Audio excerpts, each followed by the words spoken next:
Well, hello you bearded bastards, and welcome back once again to Shisharal Beral Fur, Fangmountain, the Bastion of Beasts. And you may remember that things are going quite poorly here in the fortress. And if you didn't remember, then I'm sure it's quite obvious. Yes, the fortress is currently in a pretty sorry state. Fangmountain, a fairly short-lived fortress, is only just now approaching its second year. And although things looked very promising at the beginning, and we did manage to get up to 50 dwarves at one point, we were attacked by a very powerful forgotten beast. A spider with a poisonous bite and who also sprayed webs. Its name was Pestrat, but it was thankfully destroyed when Edsel, our current expedition leader, cleverly carved a tunnel through the ceiling and unleashed an enormous boulder downwards, which crushed Pestrat. But at this point, it may be far too late for Fangmountain. But we have to try. Remember, this is supposed to be a fortress of beast-taming dwarves, and we did manage to get our hands on this pair of jabberers, both a male and a female, and I would dearly love to breed them. It was extremely unlikely for us to catch these two like this, and it'd be a damn shame if we don't get to actually utilize them in some way. That being said, I think it's going to take a while for us to get back up on our feet. How long? I don't know. So let's just try to be patient. And if by the end of this episode we still don't have some tamed and productive jabberers, then maybe we'll do another episode as well. We'll see what happens. Anyways, back to this mess. Oof. Yeah, it's looking very bad. Very, very bad. And if we want to save this place, and I really would love to, then we're going to have to act quickly. But first off, let's just have a quick look at the dwarves of our fortress. There aren't many of them, so this probably won't take that long. Now, first off, we have Edsel Problem Construct, our current expedition leader, who is not happy at all. He is not a happy camper in the least, and in fact is now haggard and drawn due to the tremendous stresses placed upon him, and is throwing a tantrum. I don't blame him. I don't. He only just arrived at the fortress earlier this year, a few months ago really, and he probably had high hopes for the future, but those hopes have come crumbling down. And beyond that, he lost quite a few family members to that spider as well, including his wife and his only daughter, the poor bastard. And additionally, he also lost his older brother and an older sister. Yeah, that's rough right there. Having a look at his mindset here, and, well, he becomes completely helpless in stressful situations. Oh boy. Probably not a great trait for this sort of situation, but he does also have a developed sense of optimism, and he always assumes the best outcome will eventually occur, no matter what. That right there we can use. Definitely. In fact, I'd say it's necessary. We can do this, Edsel. We just gotta hang in there. Remember, our big hope for right now is that a migrant wave eventually arrives. We need some fresh faces if this place is ever gonna get back up on its feet. And besides Edsel, we also have two children, one of whom is named Eurist, an 11-year-old girl who also lost the majority of her family in that fighting, including an aunt and uncle, a grandmother, a grandfather, and her mother and father. And now she's all alone. And let's see here. Having a look in her mind, looks like she's prone to giving up, and she also speaks in monotone whenever she is angered. Tell you what, I'm gonna give this girl a nickname, and that nickname will be Rumble. And I'm doing this mostly just so we can keep an eye on her. And let's see, we have another child here as well. It's Caesar, another 11-year-old girl, who once again lost her entire family, both her mother, father, and her baby brother as well. Gruesome. Man, this is getting real dark. And having a look in her mind, she has no ambition whatsoever, and also seems like an extreme pessimist. We're gonna give you the nickname Grizzle, mostly because her last name is Grizzleboat. And then our one other dwarf we have here is an injured male dwarf named Tun, who actually is one of the 7 founders of Fangmountain, and he looks to be quite a hefty fellow. And right now his entire right arm is fairly badly mangled, and his left upper leg is mangled as well. So he's not going to be much use to us at all. And as for family, he didn't have any family in the fortress, but he did have a number of friends, all of whom were the other founders of the fortress, except for Moral, our former expedition leader. He wasn't friends with her. Now, as for his mindset, he's very high energy, very polite, and always tries to do nice things for people, very friendly, acts with compassion, but he's also rarely happy or enthusiastic. Well, that's a damn shame right there. He seems like a really nice fellow. Really hoping he pulls through. Tun, we're gonna give you the nickname, Bear Hug. How's that sound? Oh, you know, I just realized I forgot to give Edsel a nickname. We'll just call him Ed. Keep it simple. Anyways, right, let's get this show rolling. Now it looks like all these dwarves are very hungry and thirsty right now, because of course they are, and so our immediate concern is getting them something to eat, but I really don't want them going down here and witnessing all this mess, especially the children. That would throw them off the deep end pretty quickly. So I think we're going to start off by having Ed carve out this narrow tunnel that leads over this way here, just so we can get down to the caverns. Poor Tun, or Bear Hug, needs water because he is injured. He will not drink alcohol. And actually, I am noticing here that Edsel is only trying to get water to poor Tun. It must be more urgent than I thought. And because of that, he's not digging the tunnel. Alright, I'll tell you what, I'm gonna have to turn off the burrow. I was trying to get them to stay in this little area here, but I mean, they're gonna dehydrate if they can't leave this area. So if I have to choose between insanity or dehydration, well, the choice is clear.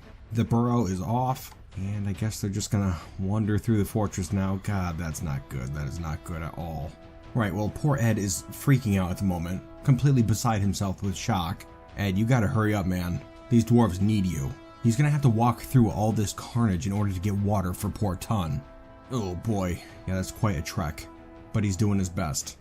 And there we go, okay, returned and got Tun some water. Fantastic. Now it looks like the wagons have arrived. Well, that's something. I guess we could trade some rock crafts to try to get some more drinks. That might be handy. Yeah, I suppose we will. We actually have shockingly few drinks at the time being. We'll just take care of that real quick. Oh, and merchants, you'll have to excuse the mess. Ugh. Man, oh man, poor Ed over here is just losing his mind. He's trying to run around and do everything while freaking out at the same time. We'll just give him a second. Once he's composed himself, we'll do some trading. And then once Ed is done, I want to come down here into the caverns and start carving out a tiny little safe haven. And yeah, it doesn't seem smart to do it down in the caverns where that spider came from, but there's actually a ton of renewable food sources down here as well as water, which is very necessary for us, especially with Tun in his injured state. And I think we can make this work. Just gonna have to be a little bit more careful than we were. It is not going to be an easy task for this poor guy though. Every time Ed goes down to the caverns, he has to walk through this mess of dead dwarves, and that seems to be doing a number on his sanity. Quickly too. Oh, hold up a second. Some migrants have arrived, despite the danger. Finally. Though it really hasn't even been that long. Let's see what we have here. We have 1, 2, 3, 4, 5, 6. A whole bunch, good. But you know, I really don't want them hanging around down the fortress just yet. Rather, you know, I guess it's kind of unavoidable, unfortunately. I'll tell you what, I'm actually going to take all of these dwarves and turn off all of their labors except for refuse hauling and burial. And then I'm going to try to get all these dwarf corpses shoved into this area right here, our former Wargog chamber, just to kind of get them out of the way. And we'll just wall it up afterwards. It is not good that these dwarves are seeing this much carnage, especially when they just arrived here in the fortress, but we couldn't just leave them outside either. That would be fairly unwise. So we'll just get things cleaned up real quick, we'll wall up this chamber after it's all done, and then we'll start making some nice memorial slabs for all these poor souls. Not great. And there we go. Okay, phew. All the corpses are sealed away. Fantastic. And then I'm going to go and turn on stoneworking for all the dwarves. Masonry and stone detailing, because now we are in serious need of stone slabs. If we don't memorialize the fallen, then we are going to have some serious problems coming up. And I'm already hearing the whispers of ghosts through our halls. Bobcat, damn it. What the hell? It looks like Ed has gone berserk, 100% insane, and now he has turned on the other dwarves. Didn't expect that to happen. Not too happy about it either. Oh, and good. Even better. Ed, who is standing right here in this doorway, is right next to Rumble, the little girl who lost her parents during that spider attack, and who also is not a happy camper. Well, I think she's going to be a lot less happy because I'm fairly confident that Ed is about to damage her severely. And I'll also note that her lower left arm is gone because I think it was pulled off by a ghost. Bound to happen, I suppose. We do have a few of the bastards floating around at this point. Anyways, alright, well... Oh, something else. An additional nugget. Well, I would just love to set up a new squad to get some dwarves in there and take care of Edsel real quick, but we need somebody who can appoint the position, and we can't currently do that. Because as you see, Edsel was our mayor, and we don't currently have a mayor, so we can't appoint any new nobles. That's a unique and terrible problem. Oh boy. Okay. Not much we can do, I guess. Let's just see how this plays out. Alright, well, it looks like Rumble is moving in and away from Edsel. Very good. Edsel is just kind of standing here by this ghost for some bizarre reason. Oh, you know what? Edsel is actually carrying a blind cave ogre in a cage. And I think that's slowing him down a bit, which is fantastic. Okay, well, I'm actually gonna hope he stays there for a while longer. And if he does, we might get a new mayor appointed, and then we can make a new squad and send them in to take care of him. Oh, okay, he just dropped the cage and he's moving out. Where are you going? Alright, he's chasing a guinea fowl right now through the fortress. Not excellent. Oh, and another dwarf has engaged him, and is getting beaten severely. Oh boy. Yeah, we have Zas the engraver who's getting punched pretty bad, and then Datan the engineer is fighting back fiercely. And it looks like Edsel is taking some hits now, is also vomiting. Must have taken a hit to the stomach. Seeing some blood.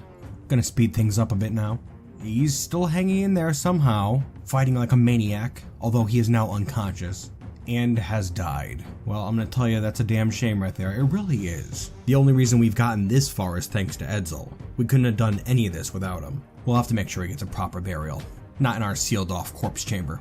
Alright, anywho, looks like we have a new expedition leader, Lorbam. Fantastic. Who's over here hauling a boulder currently, and who is also not a happy camper. Man, this fortress is not looking pretty right now. A lot of unhappy dwarves, which I'm not surprised at. Thanks to this whole corpse pile situation, I'm pretty sure all the dwarves in the fortress are going to go insane. Now we're gonna have to hope we get another migrant wave to mitigate the stress that this last wave experienced. Such a pain, but we have to hang in there. You know, noticing now we did not block up the caverns. Probably something we should get around to, huh? Anyways, just down this way, we just carved out a nice little tomb for Edsel. Pretty tiny, but he deserves his own place of remembrance. We'll get that squared away shortly. And just up this way, you can see his body is causing quite a stink that's going to upset the dwarves further. Not stellar. And then over here, you can see our dwarves making some stone slabs. Still diligently working at that. We have to memorialize our fallen dwarves. There are more and more ghosts popping up every second. And if we don't take care of them, that's going to lead to some serious problems. I'll tell you what, I'm actually going to skip ahead a bit, I think. Because I'm taking care of little things here and there, but we really do have a lot of stuff to tend to here. And once that's all taken care of, then we can actually get back to work. We can't forget that this fortress is about beast taming, and we have not yet done any of that this episode. And so...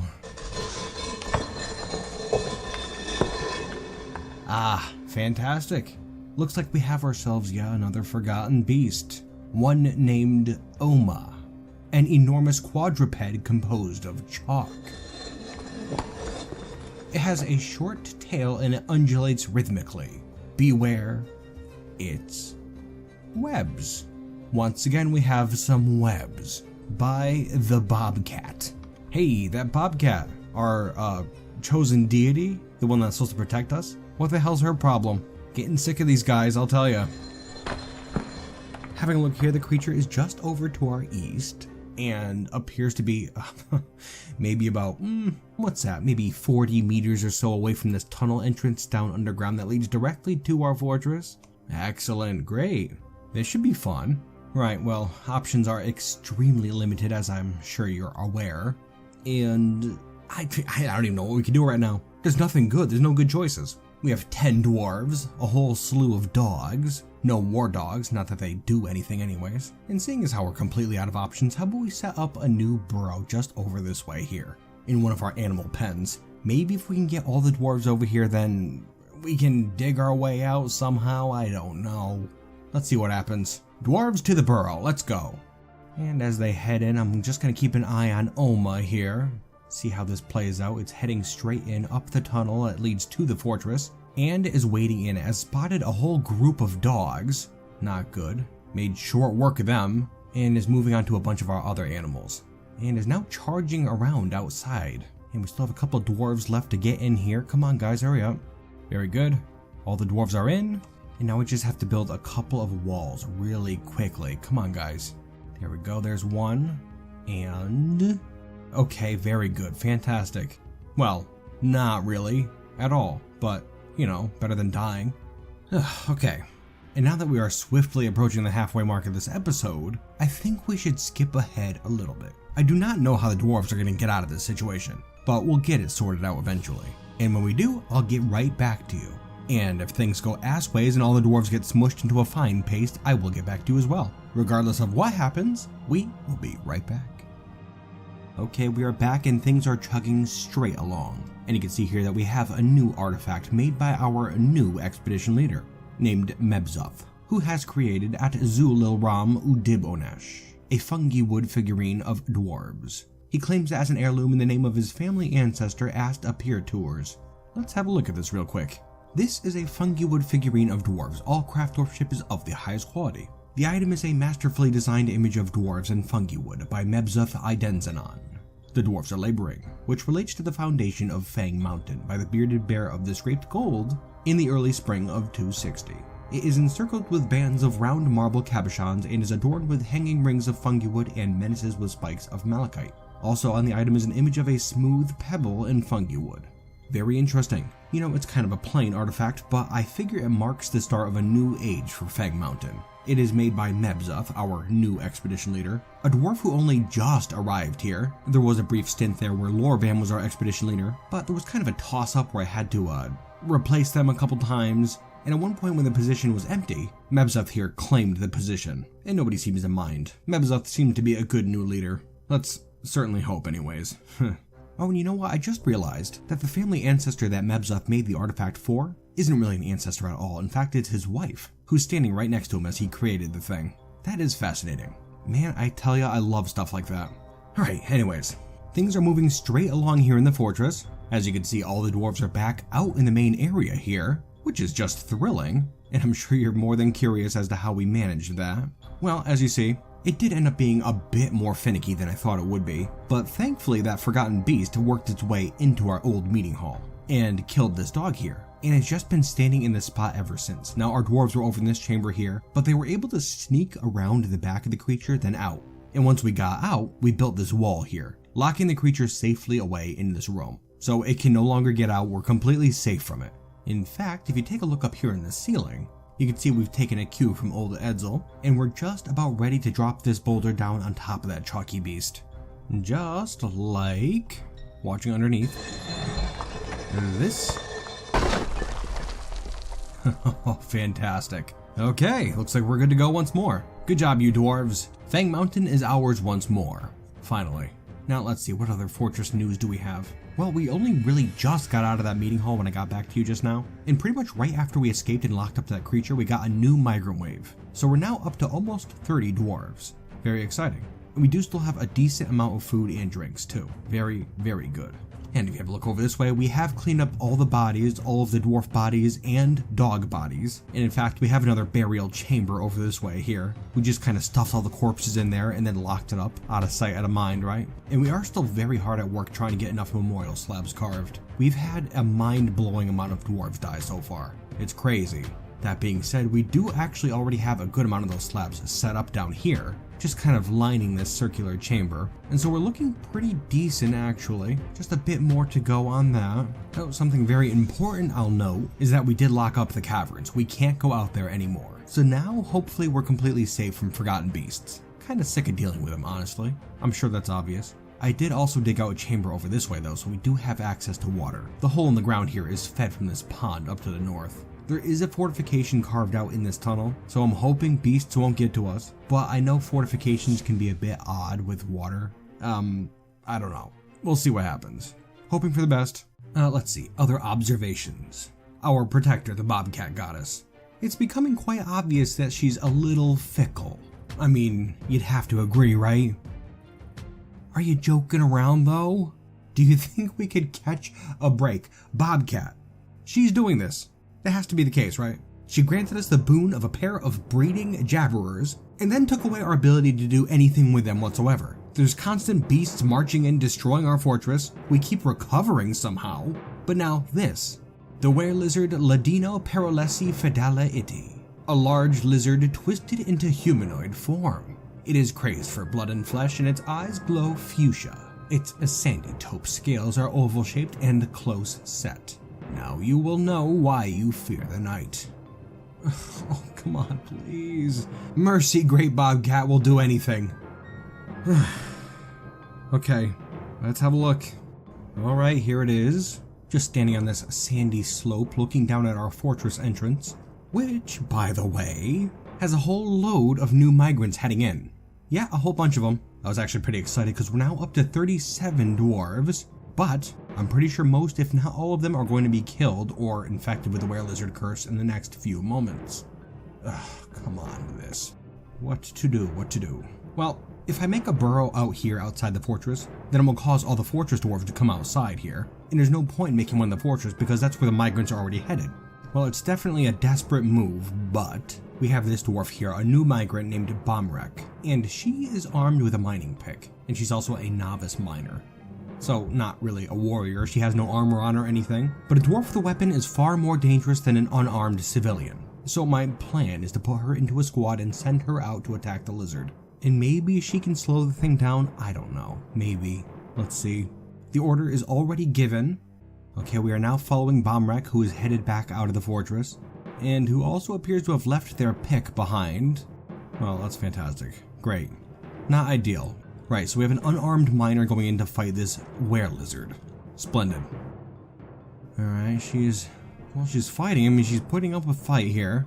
I'm sure she's getting bitten all over the place, though. That being said, her bravery is commendable. You can see all these other migrants here passing her by and heading down into the fortress. Just excellent. Keep it up, Bobcat. Doing much better than I would have expected, actually. Oh, but she's taking some big hits, and she can't possibly last much longer. Hang in there, Bobcat. We have the last of the migrants moving down into the fortress. Quick, dwarf, get to safety, run. Bobcat, you pro. Really saving these dwarves. That's for sure. Ah, and she has died. Damn. Following the lizard now, who, winded, appears to be standing over Bobcat's corpse. The monster. Gonna speed things up a bit. Yeah, it just appears to be sitting here. Now it's moving down into the fortress, though. Oh, but look at that. It turned back into a cave fish person and is now running off back out into the Badlands. And let's just hope that damn fish doesn't come back. Actually, I'm thinking it'll get dehydrated out here in the Badlands. There's no way it could survive, right? We can hope as much. Let's hear it for Bobcat, dwarves. That was a mighty sacrifice. And we would be in serious trouble right now if not for this brave dwarf. That much is certain. Wow, that really is something. Okay, here we are back in the fortress. And I suppose I should speak quickly before the Bobcat throws another nasty beast at us. I am proud to announce that we are finally doing something with our jabberers. Yes, if you have a look up this way, at a chamber that was intended to be a temple to the Bobcat, you can see our jabberers. Oh my goodness, did you just catch that? Here, one second. Jabberer chamber, this is where we're keeping them. The male and the female we caught, as well as a nest box that does have an egg in it currently, and an egg actually just hatched too. Yeah, would you look at that? Here it is running around like an idiot, a jabberer hatchling. Man, is that cool. Unfortunately, it's not fully tamed at all. In fact, it is semi-wild, so it's kinda risky to have this thing around, as it could revert to a feral state at any time. But our trainer has things fairly well pegged down, that trainer being a Bear Hug. Yeah, that poor guy has really been through a lot, and because he is the best trainer in our fortress, I've assigned him to animal training. And this is pretty cool too. If you have a look here in the nest box, you can see there are already 2 more jabberer eggs in here, which I have forbidden. The egg that just hatched actually didn't take that long to hatch, which is just thrilling. It shouldn't take too long before we actually have a good supply of jabberers. The trick is going to be getting actual tamed ones though. That might take a bit of doing, but it shouldn't be too bad. Hopefully. Shouldn't have said that, but meh, I'm not too worried. Things are going pretty well. Like, actually really surprisingly. I really didn't think this fortress could ever come back, but yeah, here we are, doing pretty alright. Yeah, you can see our new meeting halls coming along. We do have some tables and chairs in here now, but that's about it. A tad bare bones, but it gets the job done. And actually, here's an interesting little bit. If you have a look down this way, you can see a stone column. This here is that boulder that we dropped down on that chalk beast. We had just recently smoothed it and then put an engraving on it. Let's have a quick look at that. Engraved on this pillar is an image of Oma gnarled sweats, the putrid stench, and stones. The stones are falling, and Oma is smeared out into a spiral. I thought it would be nice to memorialize the event where we killed our second forgotten beast with stones. It'll be an excellent source of great honor for our small fortress. I had done the same thing over here too, actually, on the rock that we dropped in that spider, Pestrat. On this one we have an image of Pestrat the spider, and Ed, and stones. Ed is striking a triumphant pose while the stones are falling. Pestrat looks terrified. Fairly self-explanatory, and yet another excellent talking point for Fangmountain. Yeah, Fangmountain is really getting to be a legendary place. There's been so many ups and downs, you can't really say it's been a successful journey, not yet anyways, but the fact that we've survived this long through such adversity really speaks to our tenacity. I'm just still trying to figure out if we should be thanking the Deeps of Cresting, our Bobcat protector. She's a tricky goddess, that's for sure, but without her tricks, could we really be as storied as we are right now? Probably not. Still though, I think we're all set with the stories for now. Ew, what's this here? The Hillocks of Rag Clan has been found at a half day's travel to the southeast, and apparently looks to our thriving economy for its future prosperity. Well, that's interesting, isn't it? It seems like the legend of Fangmountain must be spreading. Very good to see. You see that, dwarves? We're doing good work here. We just have to keep it up. Oh, and would you look at that? It looks like we have ourselves some more Jabberer hatchlings. Fantastic. Yeah, so now we're up to 5 of them, which is just thrilling. There also looks to be another egg in the nest box. Excellent. And additionally, one of the new hatchlings is completely tame. It is a male, so I don't think that's going to help us very much. We're looking for a tamed female, I believe. But still, this is a step in the right direction. Certainly not complaining. The only thing I'm not too sure about with these Jabberers is how long it takes them to become an adult. I can see by the dark red coloration of these Jays here that they are still considered to be children. And so we'll have to keep an eye on them just to see how long it takes exactly. I'm hoping it's not much more than a year. If it takes longer than that, then, well, I guess we'll have to hang in there. I'm not letting go of these Jabberers. This is going to happen. Fangmountain will continue until we can see what these beautiful beasts can do. I just realized now we are swiftly approaching the end of the episode, and wow, what a turbulent series of events. We managed to recover from that first Forgotten Beast attack that killed nearly 50 dwarves. Somehow, I don't even know how we could come back from that, but we did. And then we managed to escape from that second Forgotten Beast as well. It's beyond reason, honestly. I can't believe we're still going. And then there was that were-lizard too, that we got really lucky with. How the hell are these dwarves still going? Toughness, I guess. That has to have something to do with it. I'm gonna have a quick look in on our nicknamed dwarves. First we have Bear Hug, Ton, who's surprisingly doing very well. He has seen every bit of carnage raw here in the fortress. And, he seems to be doing fine, honestly. He has a serious limp, but mentally he's really hanging in there. The same goes for Grizzle, one of the little girls who survived that spider attack. You can see now that she has reached 12 years old, and is now a peasant and is able to work here in the fortress. Yeah, she's surprisingly doing very well as well. The same can't be said for Rumble, unfortunately. She's not doing very well at all. She's grown to become a peasant as well and is now an engraver, but she is not a happy camper, which is completely understandable. Her entire family was slaughtered in front of her by that spider, and her arm was pulled off by a ghost. I would think that would put a damper on anybody's mood, honestly. Well, just hang in there, Rumble. As long as you don't start throwing any tantrums, then you can remain here in Fangmountain. Otherwise, you'll have to join up with the Rag Clan dwarves nearby. We can't have you here. And just as we reach the end of the episode, another bit of good news here. One of our Jabberer chicks has turned into an adult. Isn't that amazing? So we now have 3 adult Jabberers, and the one that just turned into an adult is completely tame as well, which doesn't really make any sense. To be perfectly honest, I'm not too sure how taming works a lot of the time in Dwarf Fortress, but this one here is the one that was born first and was semi-wild. I didn't think we'd ever get it fully domesticated, but here we are. Brilliant. That makes me extremely hopeful because these other 2 Jabberer chicks here are both female. So when they become adults, they'll be fully tamed too, hopefully, and then we'll have 3 egg-producing females, and then their population will truly explode. That's gonna be great, I'm telling you. Really hoping anyways. Just remember that carnage from last episode with those war dogs. I really hope all this effort is gonna be worth it. Well, you bearded bastards, it looks like we're going to be doing yet another episode of Fangmountain, and I'm hoping that very soon we'll be able to see what these Jabberers can really do. Very excited about that. And also I would like to get out to those caverns once more and see if we can catch anything else. While also being very careful, of course. Anywho, I really do hope you enjoyed yourselves, and I certainly hope you'll be joining me next time, here in Chishanal Barrel Fur, Fangmountain, the Bastion of Beasts. And until then, my bearded bastards. Oh, hold up.